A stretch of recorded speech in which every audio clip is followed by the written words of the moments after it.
అమెరికాలో చిన్న బడ్జెట్తో రిలీజ్ అయ్యి ఇప్పుడు వరల్డ్ వైడ్ సెన్సేషన్ క్రియేట్ చేస్తున్న సైకాలజికల్ హారర్ ఫిలిం అబ్జెషన్. ఈ సినిమా గురించి ప్రస్తుతం అందరూ మాట్లాడుకోవడానికి బిగ్గెస్ట్ రీజన్ ఏంటంటే ఈ మూవీ అప్రాక్సిమేట్గా కేవలం 7 crores బడ్జెట్తో తెరకెక్కింది. కానీ ఇప్పటి వరకు ఆల్మోస్ట్ 800 crores పైగా కలెక్ట్ చేసి లిటరల్లీ హాలీవుడ్ని షాక్కి గురిచేసింది. ట్రైలర్ రిలీజ్ అయినప్పటి నుంచే ఈ సినిమా మీద ఒక డిఫరెంట్ హైప్ ఏర్పడింది. కానీ సినిమా చూశాక మాత్రం ఒక్క విషయం క్లియర్ అయిపోతుంది. ఇది జస్ట్ ఒక హారర్ మూవీ కాదు, ఇది ఒక డిస్టర్బింగ్ సైకలాజికల్ ఎక్స్పీరియన్స్.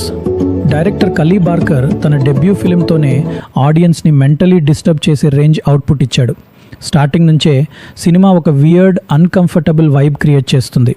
ఆ వైబ్ ఒక్కసారి మొదలైతే సినిమా అయిపోయే వరకు వదలదు. ఫస్ట్ హాఫ్ మొత్తం క్యారెక్టర్స్ని ఎస్టాబ్లిష్ చేస్తూ చిన్న చిన్న ఆక్వర్డ్ మూమెంట్స్తో టెన్షన్ బిల్డ్ చేస్తారు. చాలా స్లో బర్న్లా మొదలైన సినిమా సెకండ్ హాఫ్లో పూర్తిగా వైల్డ్గా మారిపోతుంది. స్టోరీ చాలా సింపుల్. ఒక వ్యక్తికి ఒక అమ్మాయి మీద అబ్జెషన్ ఉంటుంది. తన ఫీలింగ్స్ చెప్పాలని అనుకుంటాడు, కానీ రిజెక్షన్ ఫియర్ వల్ల చెప్పలేడు.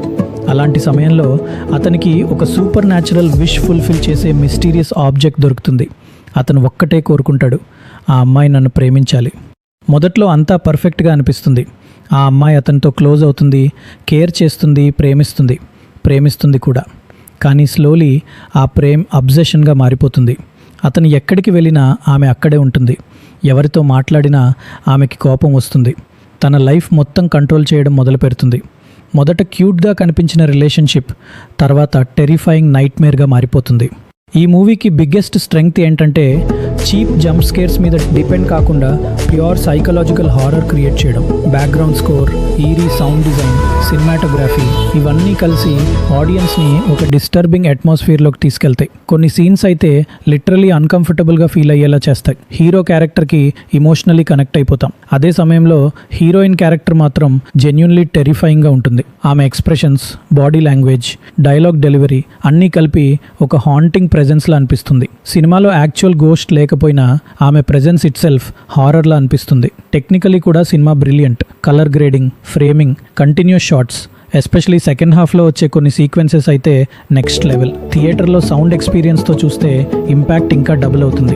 అయితే నెగటివ్స్ కూడా ఉన్నాయి. స్టోరీ చాలా ఎర్లీగానే గెస్ చేయొచ్చు. కొన్ని సీన్స్ ప్రెడిక్టబుల్గా అనిపిస్తాయి, ఇంకా కొన్ని లాజికల్ డౌట్స్ కూడా వస్తాయి. కానీ ఓవరాల్ ఎక్స్పీరియన్స్ ముందు ఇవి పెద్దగా మ్యాటర్ కావు, ఎందుకంటే లాస్ట్ 25 minutes ఆడియన్స్ని పూర్తిగా సినిమాలో ముంచేస్తాయి. ఎలాంటి డిస్ట్రాక్షన్ లేకుండా స్క్రీన్కి స్టిక్ అయిపోతారు. సినిమా పూర్తయ్యాక కూడా కొన్ని విజువల్స్, కొన్ని సీన్స్ మైండ్లో తిరుగుతూనే ఉంటాయి. ఇది ఒక నార్మల్ హారర్ మూవీ కాదు, మైండ్లో చాలా రోజుల వరకు హాంట్ చేసే సైకలాజికల్ ఎక్స్పీరియన్స్. మీరు హారర్ మూవీస్ ప్రేమిస్తే ఈ సినిమాని మాత్రం మిస్ అవ్వకండి. And for more intense movie breakdowns and cinematic stories, subscribe to parallel stories. Signing off.